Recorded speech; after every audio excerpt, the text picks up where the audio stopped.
These are dark times, there is no denying.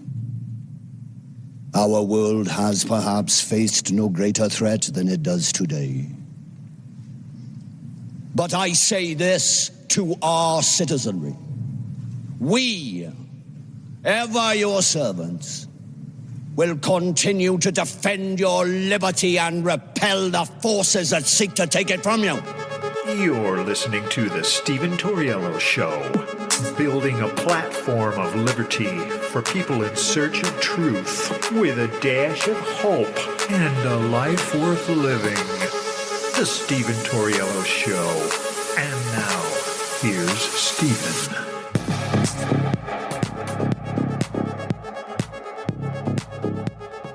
What's up, ladies and gentlemen? Welcome to the show. As always, thank you for tuning in.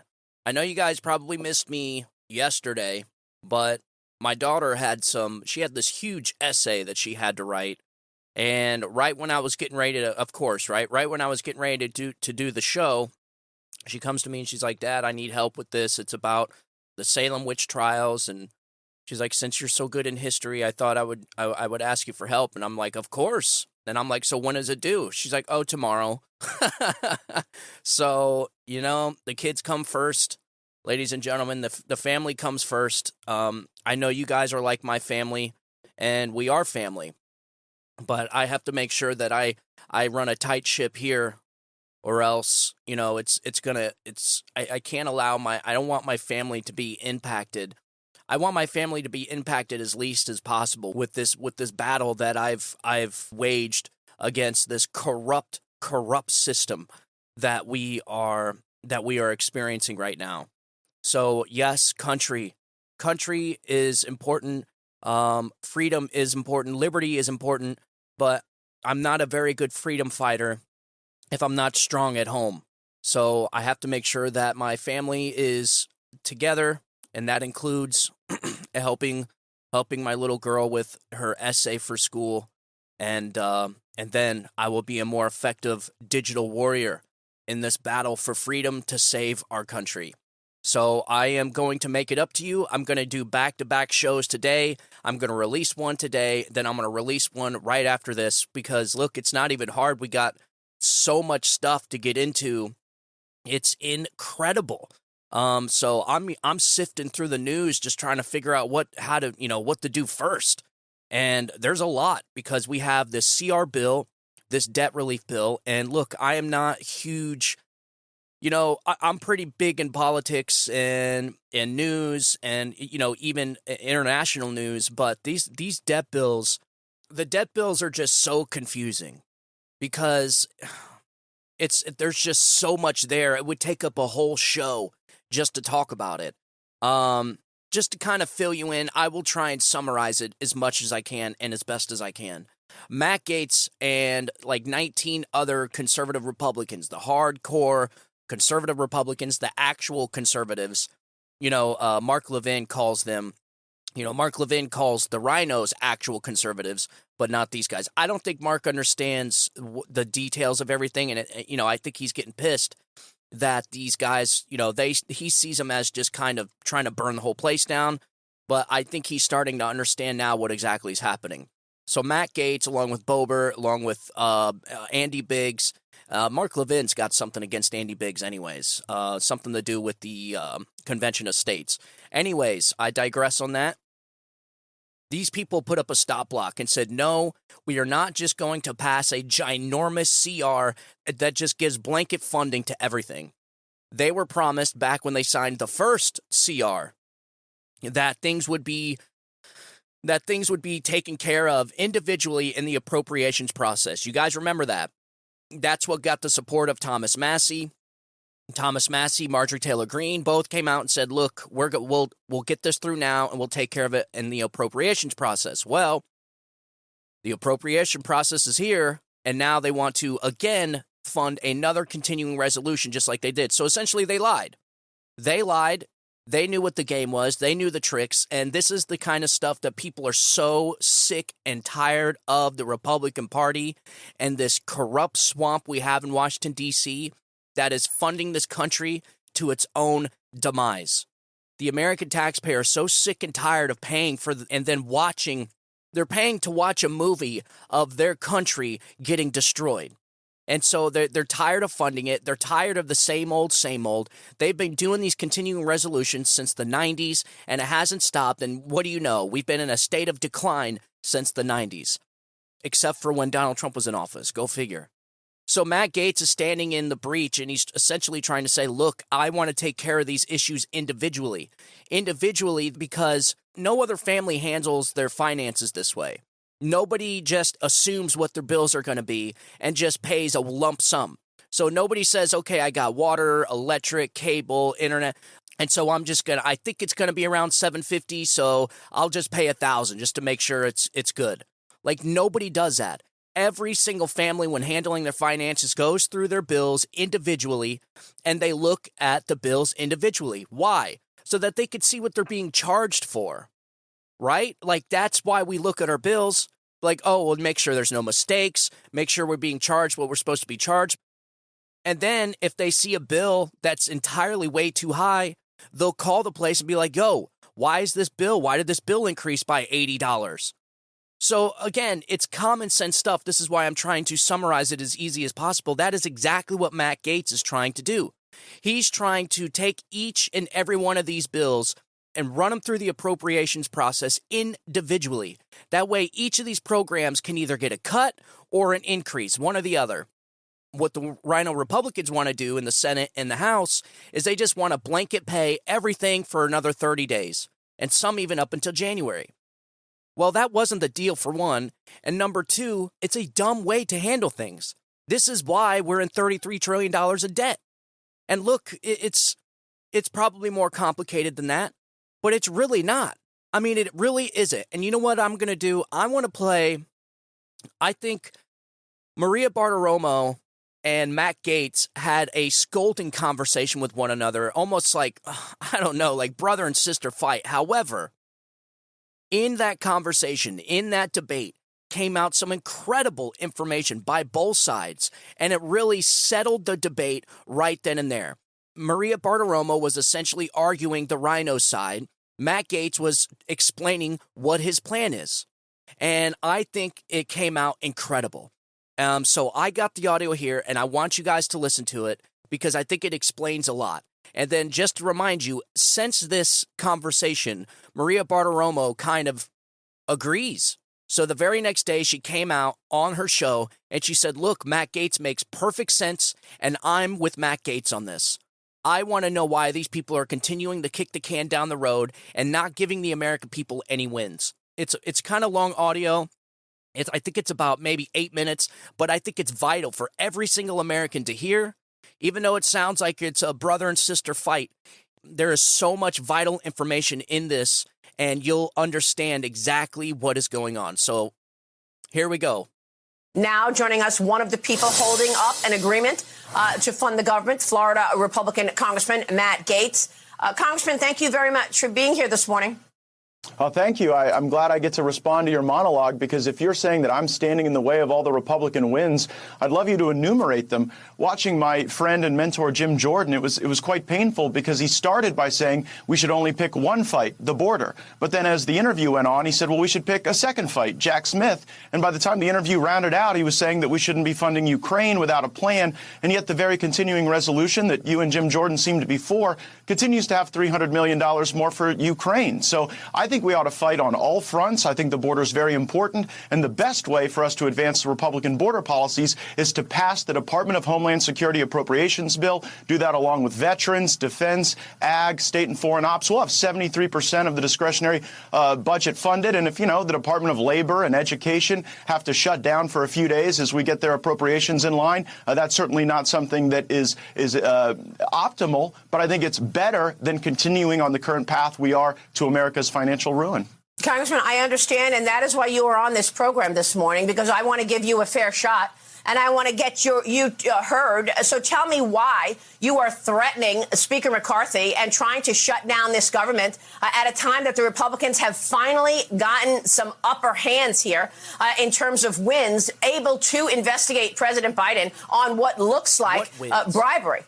Yeah, we don't put our pencils down in the investigation of President Biden during a shutdown, so the premise is false. Second, if Kevin McCarthy was actually serious about pursuing the Bidens, he would have sent Hunter Biden a subpoena by now. Yes. That's how you know this is sort of failure theater that you're observing. During the first year of Democrat control of the Congress, they brought in Donald Trump Jr. 3 times over nothing. Over a nothing burger. And so we seem to be fundamentally unserious in our oversight. But what is serious is the fact that we are spending more than $7 trillion a year, bringing in around $5 trillion a year. And I want to fund the government. I'm not pro-shutdown, but the way to fund the government is not the same way we've been doing it since the mid-90s, where it's one up or down vote on the entire government all at once. We should have separate single-subject spending bills. Kevin McCarthy promised that in January. He is in breach of that promise. So I'm not here to hold the government hostage. I'm here to hold Kevin McCarthy to his word.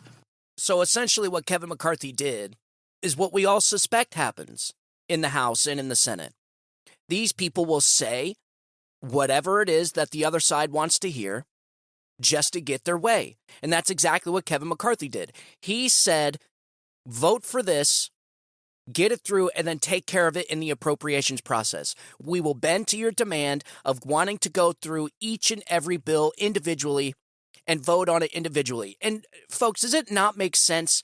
Why is it since the mid-90s, do we pass bills with just stuffed with pork?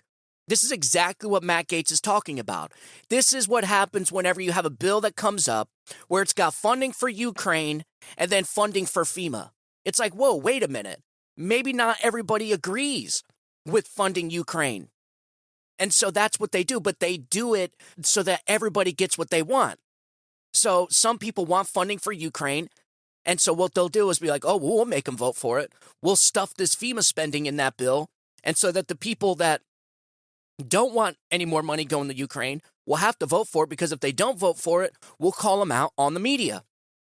We'll call them out as anti-FEMA congressmen. This is what they do. And what Matt Gaetz is talking about is stopping exactly that. Single subject spending bills, which means, okay, we need funding for Ukraine. Up or down vote. Okay, didn't pass. All right, moving on. We need funding for FEMA. Up and down vote. And so, but the reason why they don't want to do that is because Congress people don't want their constituents to see how they vote. And so because it hurts them in their elections. One thing I told you guys from the very beginning of the show, that these people do not care about anything but getting reelected. Their number one main goal is to A, get elected, and B, stay elected. The American people and their constituents come last, always. And these blanket funding bills is exactly how they can get away with their constituents not seeing what they actually vote for. And what Matt Gaetz is trying to say is enough of that. We've been doing that since the 90s. This country's in $33 trillion in debt. The American people are suffering. Their 401ks are trash. Their pensions are trash. Interest rates are trash. The American people aren't sinking. They're drowning. And so what Matt Gaetz is trying to do is be like, look, just fund these bills individually. And that is essentially what the fight is over. So, all right, let's get back into this because there's a whole lot more here. So here we go. Are Freedom Caucus members also out of compliance? They were also on the Appropriations Committee. Where is the responsibility for them? Are they also out of compliance? No, I'm not a member of the Freedom Caucus. I'll let them speak for themselves. But take, for example, the border. This issue you think has great primacy, and I would agree with you. The Department of Homeland Security appropriations bill was passed out of the Appropriations Committee in June. And yet Kevin McCarthy hasn't put it on the floor in more than 100 days. That is not serious. You know why Kevin McCarthy didn't move our border appropriations bill? Because the lobbyists and the special interests who own Kevin McCarthy want to put us in this position where we're backed up against the wall, facing shutdown politics. And what that does is it centralizes power to the people that they buy off with PAC donations and lobbyist donations. And then the membership doesn't get to make real contributions to that process. Now pay attention. Matt Gaetz is letting you in on a little bit of, he's leading you on to some inside baseball here.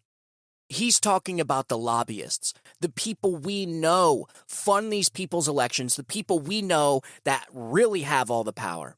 where all the money is. And so what he's saying is that these people want these bills. So they had a bill to fund the border, to stop this crisis 100 days ago, and Kevin McCarthy hasn't put it up for a vote yet. A single subject bill that would just take care of the border and fund the border, the DHS, Department of Homeland Security. And he didn't put it up for 100 days. Why? Because he wanted to extend it out as much as possible so that we're in the position we're in. Kevin McCarthy put us in this situation. Nobody else. And so now that we actually have conservatives, the people that we send there to fight on our behalf, the people that actually want to stop this insanity, he puts them in this situation to where now we're facing a government shutdown. And so what happens? So essentially the lobbyists have all the power now. Because if these conservatives don't go through with what McCarthy says, then the government shuts down. You know what I'm saying? So it's like there is so much in our government that is just, it is so far off base from what the original intentions were in the House of Representatives and in the Senate. It's not even funny. And every time you have a handful of conservatives that want to fundamentally change that disastrous, destructive process, this type of stuff happens. And what Matt Gaetz is trying to say is enough. And he's trying to rip the Band-Aid off. And Kevin McCarthy, which I thought was doing great in the beginning. He really was. He was going through with what he said he was going to do, and then this happened. It's truly disgusting behavior. And so, you know what? I say shut the whole damn thing down. Shut it down. The conservatives need to flip the script on these people because the rhinos think that the conservatives are going to bend the knee once we come up to government shutdown. Well, guess what? Do the exact opposite. Make these people shut the government down. And then guess what? The only people that win are the Republicans. These people are so worried about the Democrat message. They're so worried about the media narrative, the Pravda media narrative.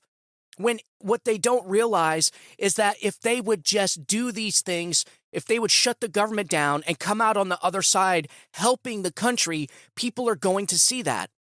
That is going to be the message. But these Republicans want to just do business as usual. So, you know what? I'd say, Matt Gaetz, shut it down. I'm with the conservatives. Shut it down until we get individual spending bills so that we can fix these problems individually instead of these blanket funding programs that we've been doing since the 90s. I'm trying to democratize it. The bills are being worked on. You just heard Jim Jordan say that they are efforting 4 bills this week, appropriations bills this week to get through. That would partially fund the government. The defense bill as well. You wanted the defense bill to move forward. Did you not? Yes, that's why I voted for it, and I voted for the rule to proceed onto it.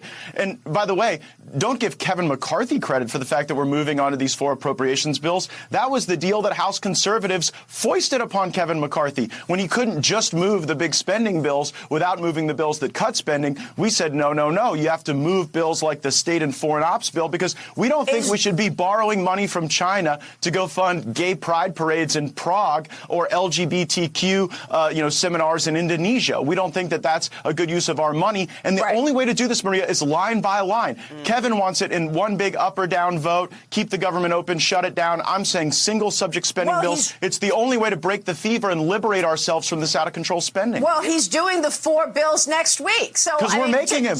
Because we're making him. He's doing it. So to push now to blow up all of the wins that you all have had now. Which wins? Please enumerate them. Well, okay. Well, how about the fact? Which wins? Seriously, think about it. Which wins have the House Republicans given the American people? Have they shut down the interference in our elections? Have they shut down Jack Smith and the persecution of Joe Biden's chief political rival, Donald Trump? Have they secured the border? Have they stopped interest rates from skyrocketing? Have they stopped inflation? Have they got any wins for the American people in the 8 or 9 months that they've been in there? No. And some people say, yeah, but, we got the investigations in the Biden.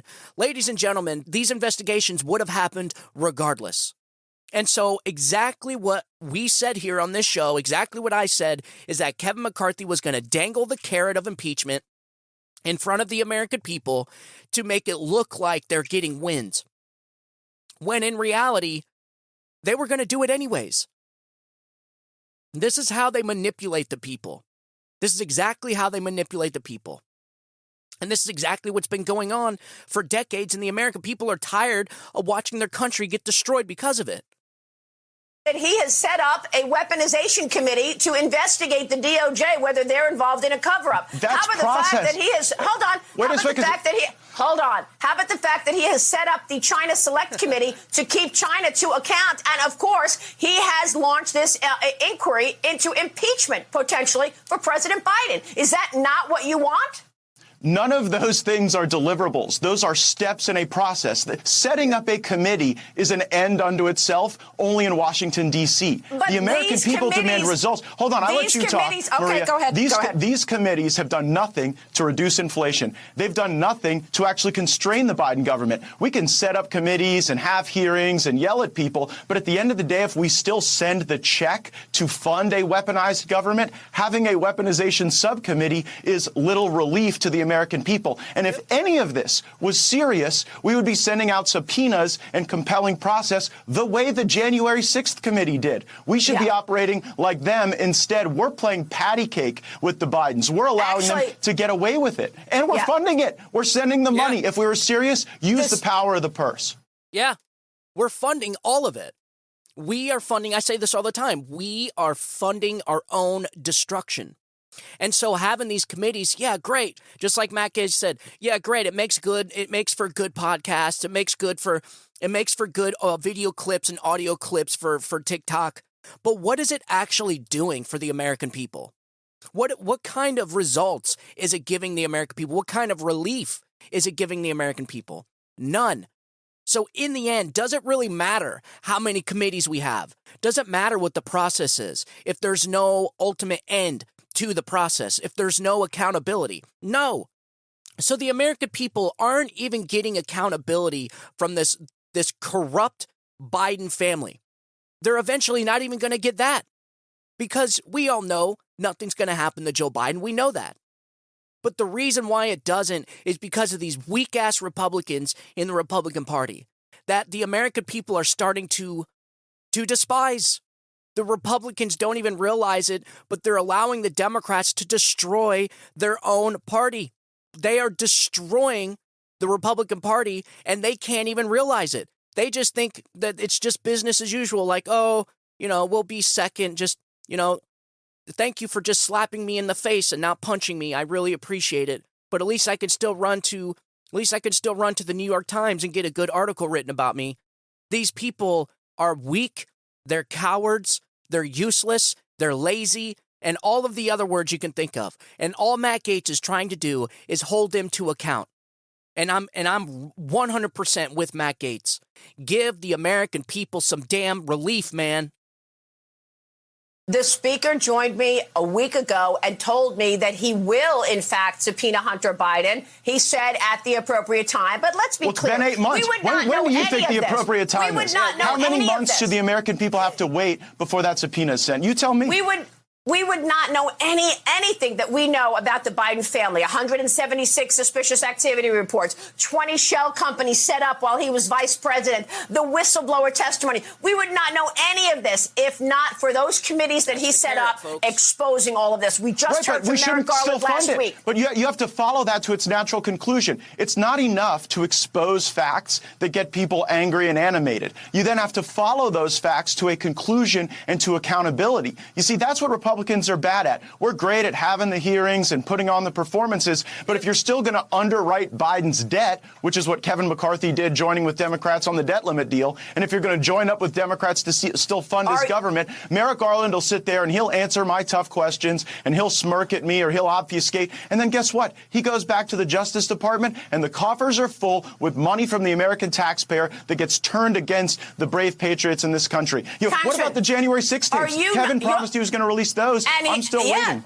Well, the January 6th tapes are available to anybody who wants to see them. He gave them and allowed Tucker Carlson and his team to see them. Congressman, it is true. No, Maria, they are not available to anyone who wants to see them. That is a factual misstatement. They have been curated for some people in the media and some defense attorneys, but any American cannot see any of the January 6th tapes. That is a false statement. Are you not right now indirectly working with Democrats because you are going to allow Chuck Schumer to come up with a continuing resolution next week to fund the government? That's what your actions are doing. That's why some people feel this is a personal vendetta you have against the Speaker. No, my vendetta is against a Washington system that allows corruption to put the interests of lobbyists and PACs above the interests of the American people. Yep. Kevin McCarthy facilitates that system, and I do deeply resent that. But I'm not working with Chuck Schumer or any other Democrat. I am the one working with House conservatives to require single-subject spending bills. No. You guys criticize me for forcing single-subject spending bills. Then you give Kevin McCarthy the credit for doing it. The reality is, this is the only way to liberate ourselves from a bad system. I think the single bills sound right. Well, then why right. hasn't he done them? It's September. We knew September 30th was coming all year, and Kevin McCarthy has been dilatory. He's been fiddling like Nero as Rome burns. As we understand it, they're doing this upcoming week. So we will be watching because that. We are making them. They are doing it with a political gun to their head, and you are welcome, America, and we're going to keep making them do it. Congressman, thank you. Matt. Thank you, Matt Gaetz.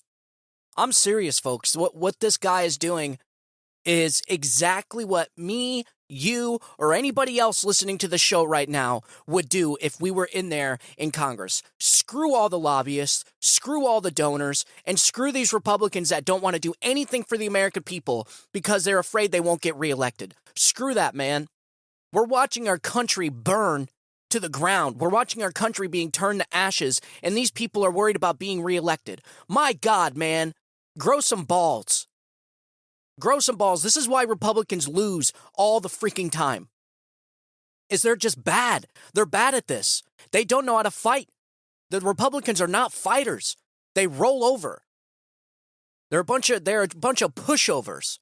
All because they're scared of the Democrat media, because they're scared of the Democrats. These people suck. They suck. Not all of them, most of them. Most of them just suck. Most of them just are cowards, man. And so shut it down. What would you do? What would you do if this radical machine was out of control? What would you do? Shut it down. It's like trying to repair a plane as it's nosediving towards the earth. It's not possible. It's like trying to fix an airplane while it's still in the air. Land this bad boy on the ground, and then we can look at it and repair it. But the only way you're going to do that, and the only way you're going to get pressure on any of these Republicans or any of the Democrats is by shutting this damn thing down. Shut it down and put these people under pressure. That's what I say. Individual spending bills. Why the hell would the American people want to continue to fund their own destruction of the DOJ, the FBI, all the intel and the government institutions that are being weaponized against the American people? Like the freaking Soviet Union, you have the FBI that's engaging in this country's largest manhunt in DOJ history, and we're funding it. The very first thing the American people do is, well, why can't they just stop it? Why don't they just stop this? Shut it down. Because of these people, because of McCarthy's and the donors and the lobbyists and their fecklessness, man. And so I say shut it down and get some leverage. It's all about leverage, baby. As of right now, the Republicans are behaving exactly like the think tanks thought they would behave. That's one thing people need to know, is that Washington, D.C. is filled with these think tanks, these people that make millions of dollars to strategize and war game out these scenarios. And that's exactly what's happening. But I'll tell you one thing that's not in their war game, is a government shutdown. So do what they don't expect you to do. Do what the enemy's not anticipating, right? Throw them off guard. That's what I say. And so we're going to find out. We're going to find out. Republicans get whooped by the Democrats all the time by this. All the time. Republicans, I'm telling you, Democrats run circles around Republicans when it comes to debates like this. Republicans never win. And in fact, that's what they're known for. Like every single media outlet, every single think tank anticipates the Republicans rolling over. So why not, for once in their damn life, stop rolling over? Just one time, that is it. And so I got some audio here from Jim Jordan on what he thinks is the number one priority in this country right now. Here, check this out. Sir, before we let you go, even if Republicans slash that, 8% discretionary spending, there are still at least 20 or so Republicans who are holding out on this. What are the elements that they're holding out on? They want to know the top line number. They want the appropriation process to move. What I've been trying to focus on is I think you win in politics when you have one really good issue you can hone in on. And right now, I think that issue, I really do. I think that issue is the open border we have. So there you go. So the debate right now is that the House is going to spend all their political capital on, and it seems as if it's going to be the southern border. This is why Republicans lose all the time. They're spending all their capital on a problem the Biden administration purposely created. They fall for these tricks all the time. The Biden administration, what is happening at the southern border is on purpose. Nobody can figure out the motive. Trust me, I've been trying to figure this out a long time. Cui bono? Who benefits from this?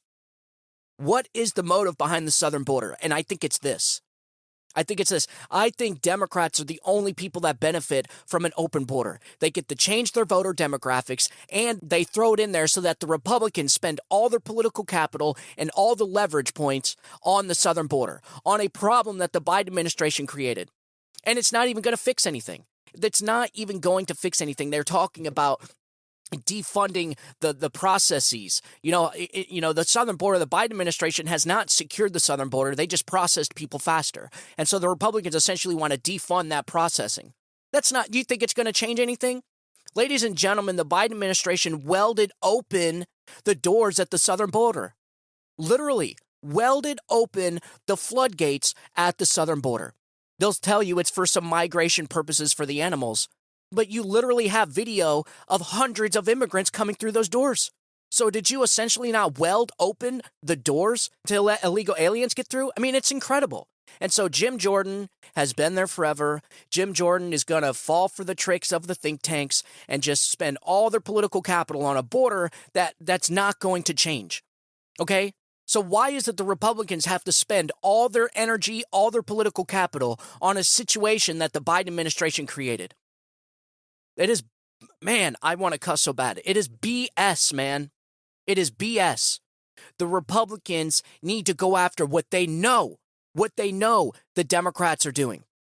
The Republicans need to go after this persecution of Donald Trump and this weaponized DOJ that is right now out there arresting Americans all across the country like we're back in freaking the Soviet Union, like Stalingrad. You have the DOJ that has been weaponized by the Biden administration that's resembling the KGB. And what do the Republicans want to do? Oh, well, let's fix the southern border. Nothing the Republicans are going to do is going to fix the southern border. The only thing that is going to fix the southern border is Donald Trump. This is exactly why they did not want a border wall at the southern border. This is what they do. This is how they use it. The southern border is their leverage point. This is all part of their tactics and their war game to get reelected, to get money, to get donors, to get bills through. They used the southern border as a pivot point. They used the southern border as a weapon to bludgeon their opponents. And so when Donald Trump wanted $5 billion to complete the southern border, to complete the wall at the southern border, these people flipped out, stabbed him in the back, and sued him and stopped everything they could. And then, after he was out of office, they auctioned off all the steel and materials and all the sections of border wall that were down there waiting to be constructed. It's truly incredible. $5 billion. So you might say, oh, yeah, that's, $5 billion. A lot. Folks, we just spent $113 billion and counting, because I'm sure that's good. I'm sure Ukraine's going to get spending on another country's border. But we couldn't spend $5 billion to secure our southern border? And you might say walls don't work, but it works. Every single person at the southern border, every single agent that's ever been down there says that a border wall would help stop this madness, this crisis. $5 billion. But then you ask yourself, why would the corrupt establishment stop Donald Trump from getting his border wall? This is why. Now you know. Now you know. They don't want to fix these problems. They want to use them as tools and weapons. This is why they create division before elections. They have to create problems so that people still need them, so that people vote for them to fix them. all these problems could be fixed in a day. And the American people know exactly how to do it. And you had one guy that was willing to do it, and they stabbed him in the back, they sued him, they kneecapped him, and they stopped it. Think about that. Your own government stopped the commander-in-chief from protecting its southern border with a wall, fixing the problem. And so this problem that you're seeing now would not even be a thing right now if that wall had been completed. I mean, it's truly incredible. And everybody knows, and everybody's starting to realize that this is how they operate in this corrupt fourth branch of government. They want to create problems so that the American people continue to vote for them. They create their own problems. Because look, folks, if there was no problems, if they fixed all the problems, then they wouldn't be needed anymore, right? Then the American people would probably realize, oh, we don't need these people. These people, what is happening in our government right now is so corrupt. It is so obvious and in your face what they're doing. And the American people are supposed to just sit by and let it happen.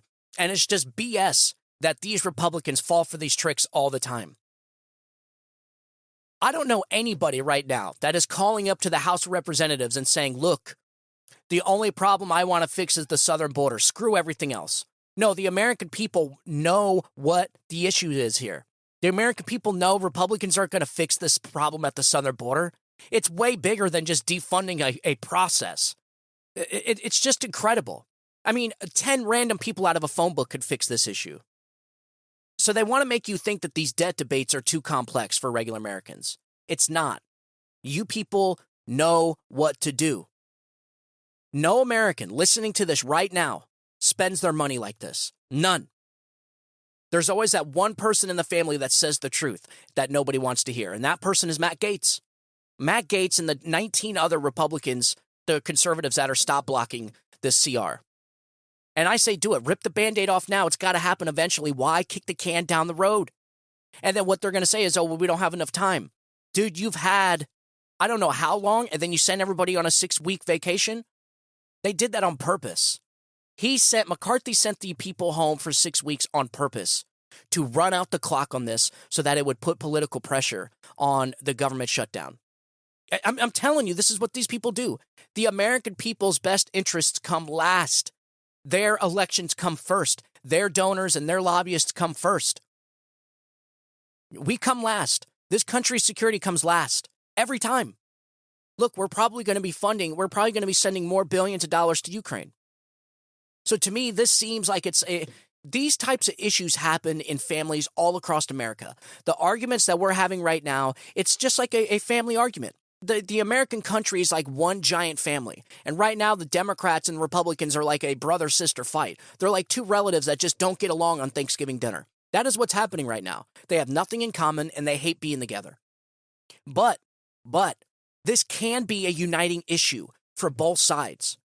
I'm telling you, if the Republicans would just play their cards right and they fix this issue, then that would bring Democrats on the other side. You guys remember on the other show we were talking about how this is one giant game of tug of war, and how instead of trying to just get heavy hitters on our side, we need to try and convince the other side to come over on our side and pull for our team.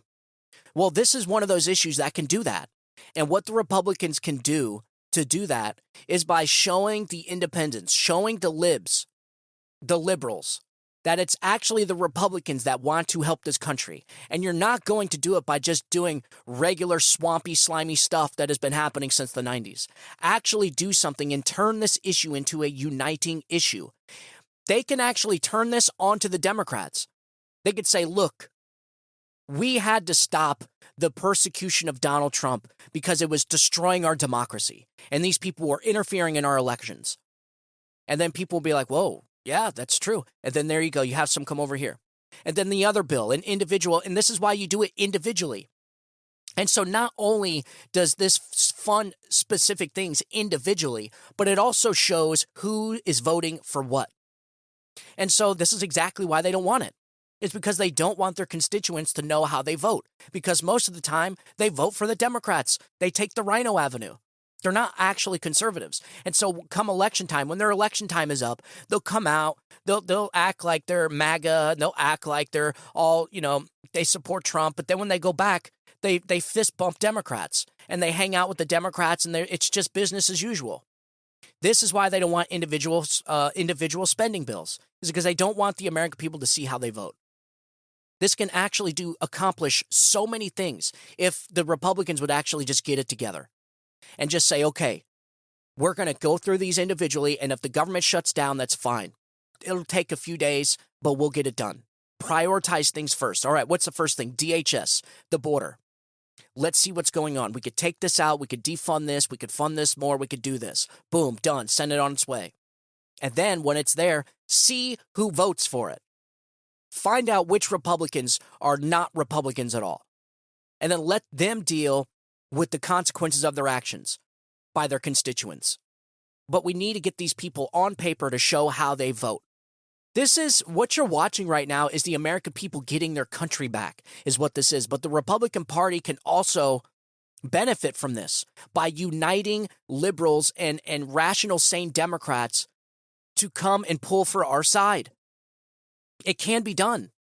You know, it doesn't have to be business as usual. And if you think about it, if it's not here, then when? If it's not now, then when? All they want to do is kick this can down the road until we get this giant omnibus bill again. And then what happens? And then they get another $10 trillion in debt. I mean, this has been going on for so long. This is why we're in $33 trillion in debt. That's why I say just rip the Band-Aid off now. And Matt Gaetz had the perfect phrase. He said, we got to break this fever. We got to break the spending fever. Now is the time to do it, and Republicans could benefit so much by just showing the American people which side is actually serious about helping this country and getting it back on track. But they're not going to do it. They're going to go. They're going to go right with the rhinos. They're going to go right with the Democrats, and Democrats anticipate every single bit of it. We got to get control of the spending issue. So this is what I want you to do. You guys want to get involved. You guys actually want to help in this situation. You guys ought to actually get your country back. Because this is the time that you've never had an opportunity like this in your lifetimes. I guarantee it. This is a point in time where the American people actually have the opportunity to have a say-so in what happens to their country. And you know how you do it? You put political pressure on your leadership. That is how you do it. All these people are under political pressure right now from their constituents. And you can make a difference just by taking action. And this is what I want you to do. I want you to call your state Senate. Whichever state you're in, I'm going to give you the switchboard number for the Senate. And why the Senate? Because the Senate, in all reality, is the overseers of this whole process. By getting a hold of the Senate and putting pressure on the Senate, they will then put pressure on the House members. They will, because in the end, it's up to the Senate to pass it anyways. So I want to get ahead of the ball here, and I want the American people to call their Senate office and say, this is what I want. Screw this CR. I don't want to fund this damn stuff anymore. Get in there and start doing some work. Roll up the sleeves and start doing work, damn it. And so call them. The phone number is 202-224-3121. That's 202-224-3121. Be polite. It's a switchboard operator, and just tell them where you want to be directed, whoever your senator is. Leave a message and tell them exactly what's going on. Tell them you need to stand with Matt Gaetz and make sure that these bills get passed individually, because that is what was promised to the American people months ago when you got the last CR bill through. All right, so tell that. And then also what I want you to do, and this is really important too. This may be just as important as contacting your Senate. Call Matt Gaetz. Call Matt Gaetz's office and tell him that you support him. It's 202-225-4136. That is the office number of Matt Gaetz. Leave a message and say, dude, I back you. I support you. I appreciate you giving the American people a say-so in this and getting these bills passed individually. No American family in this country handles their finances this way. We don't just cut one large check to cover all of our bills at once. We go through our individual bills, we see how much they cost, and we pay it. Sometimes people have their bills on auto pay, but a lot of people don't like doing that because they want to know what they're paying for and how much they're paying. And if there's anomalies in their bill, they want to be able to see it, and so that they can take care of it so that these places just don't charge whatever they want, because that's essentially what's happening. We have like 1,500 non-discretionary programs that automatically get renewed every single bill, every single CR bill that goes through. I'm talking about grants and these programs like, checking the migration and the mating seasons of the wild salmon. Stupid programs like this have been funded for years with no end in sight. They haven't even been looked at. Nobody has picked through them. Nobody has combed through them to see what money they're spending, why they're spending it, and why they need it. And if the program is even needed anymore. Is the program even relevant? I mean, there's some programs in here that have been running for over 15 years. So you're talking about how can a program like that even still be relevant to the times of today? And you're just going to keep you're just going to keep funding it? No. This is what the American people need to do. We don't have a money issue. We don't have an income problem. We have a spending problem. And what Matt Gaetz and these other conservatives are doing is fighting for the American people to give the American people, to give you an opportunity to have a say-so in how your country is ran. So I want you to thank Matt Gaetz. Show him that you support what he's doing. It's 202-225-4136. That's you know what? I'm going to cut this episode short because I'll just leave this as the CR disaster episode, whatever it is. So I'll leave this episode as is, as single subject episode, just like the single subject bills. Because there's really not enough time to get into anything else. I wanted to get into Menendez and all that stuff. And but I told you, I promised you, since I wasn't able to put out a show last night, that I would give you double episodes today. And so that's exactly what I'm going to do. But I thought this was important that the American people call the representatives and take action here. Call them right now. If you're listening to this after the show in about 5 minutes, call them and let them know what is going on. Say, I back Matt Gaetz. I want these bills to be decided individually. And this is the Senate. Put pressure on the Senate. Get ahead of the ball here. By putting pressure on the Senate, the pressure is going to trickle down. And that's exactly what needs to happen. So call your Senate, put pressure on your senator, and say, I want you to get involved in this disaster, and I don't want any blanket spending of any CR bill anymore. We're tired of funding it. I'm in debt. Tell them how much you're struggling. Let them know. Get these lazy-ass people involved and get them to do their damn job. That is it. So, all right, ladies and gentlemen, that is all for now. We got a whole lot of stuff to get into the next episode, so make sure you tune in. We're going to be hitting a bunch of different subjects. I want to talk about RFK, Joe Biden's poll numbers, and what it seems like the American people want that the Democrats aren't actually giving them. And so much for being defenders of democracy, huh? So I want to get into that. We want to get into the Bidens. We're going to get into all kinds of stuff. So make sure you tune into that. I'm going to be jumping into that episode right after this. So make sure you tune in and share and follow this episode here. Share this episode with your friends and family, and also tell them to follow the show. I'm going to try my best to keep you up to date with these CR bills and all this disastrous stuff here. We can do this, ladies and gentlemen, if we take action and get proactive. Call your representatives. This is what these people are there for. They work for us. It's not the other way around. So they're supposed to do what we say. And so if they get a flood of phone calls telling them that they side with Matt Gaetz and they side with individual appropriations for these bills, then they're more apt to actually do something about it. So look, that's what you got to do. So, all right, ladies and gentlemen, as always, thank you guys for tuning in. I'll talk to you guys here in a little bit. God bless you. God bless America. You guys have a good day. Bye-bye.